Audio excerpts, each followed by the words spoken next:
इब्राहिम खान ज्यावेळेस शाहिस्ते खानावरती त्यांनी लाल महलमध्ये आक्रमण केलं, तर जी 200 पठाणांची सैन्याची तुकडी जी होती ती शिवाजी महाराजांबरोबर शाहिस्ते खानावर आक्रमण करण्यासाठी होती. नानू माडीने आपल्या चोर दरवाजाने त्यांना आतमध्ये सोडलं. रमजानचा महिना होता, सगळे सकाळी 4 वाजता नमाजला आणि त्या भटारखान्यामध्ये गेलेली होती. अचूक वेळेस ते त्यांना घेऊन गेले आणि शाहिस्ते खानाच्या जनानखान्यातून त्यांनी लाल महलमध्ये प्रवेश केला आणि शाहिस्ते खान आपल्या शयनकक्षात झोपलेला असताना त्याच्यावरती अचानक वार केला आणि तो सावध जेव्हा घाबरून पळायला लागला, खिडकीतून पडत असताना त्याच्या हातावर शिवाजी महाराजांनी वार केला आणि त्याचे बोटाचे 3 बोटं त्या ठिकाणी छाटले गेले. त्यावेळेस विषय झाला की जीवावर आले पण बोटावर निभावले आणि तो घाबरून जो आपल्या स्वराज्यावर आक्रमण करायला आला होता पुणे सोडून तो आदिलशाहीमध्ये सामील झाला. शिवाजी महाराजांनी जातीभेद कधी मानला नाही. ज्यावेळेस हिरोजी इंदुलकरांना रायगडाची राजधानी बनवण्याचं काम त्या ठिकाणी देण्यात आलं आणि उत्तम प्रकारे राजधानीचं काम मूर्त स्वरूपात ज्यावेळेस आलं त्यावेळेस शिवाजी महाराज त्या ठिकाणी रायगडाची पाहणी करायला गेले. रायगडाची पाहणी करताना त्या ठिकाणी त्यांनी जगदीश्वराचं मंदिर पाहिलं.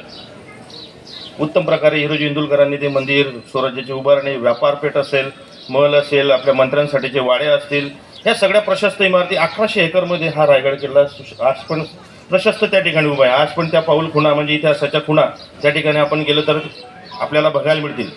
त्यावेळेस शिवाजी महाराजांनी हिरोजी इंदुलकरांना सांगितलं की इंदुलकर, तुम्ही रायगडावरती राजधानी निर्माण करत असताना जगदीश्वराचं मंदिर तयार केलं, आनंदाची बाब आहे. माझ्या हिंदू धर्मियांसाठी तुम्ही या ठिकाणी आपली आस्था जोपासण्यासाठी जगदीश्वराचं मंदिर स्थापन केलं, पण माझ्या सैन्यामध्ये अनेक मुस्लिम सरदार आहेत, सैनिक आहेत, ते माझ्यासोबत या रायगडावर येतील तर त्यांना नमाज पठणासाठी या ठिकाणी मस्जिदीची निर्मिती करणं राहून गेलं. म्हणून शिवाजी महाराजांनी स्वतः सूचना देऊन रायगडावरती मस्जिदीचं निर्माण केलं आणि त्या मुस्लिम धर्मियांसाठी प्रार्थना करण्यासाठी सर्व धर्म समभाव अशी भावना जोपासणारा एकच राजा असा होऊन गेला की त्याने त्याच्या आयुष्यामध्ये कधीच जातीभेद केला नाही, कधी हिंदू होता म्हणून कधी मस्जिदी तोडल्या नाही किंवा कुठल्या धर्माच्या भावना दुखवल्या गेल्या नाही.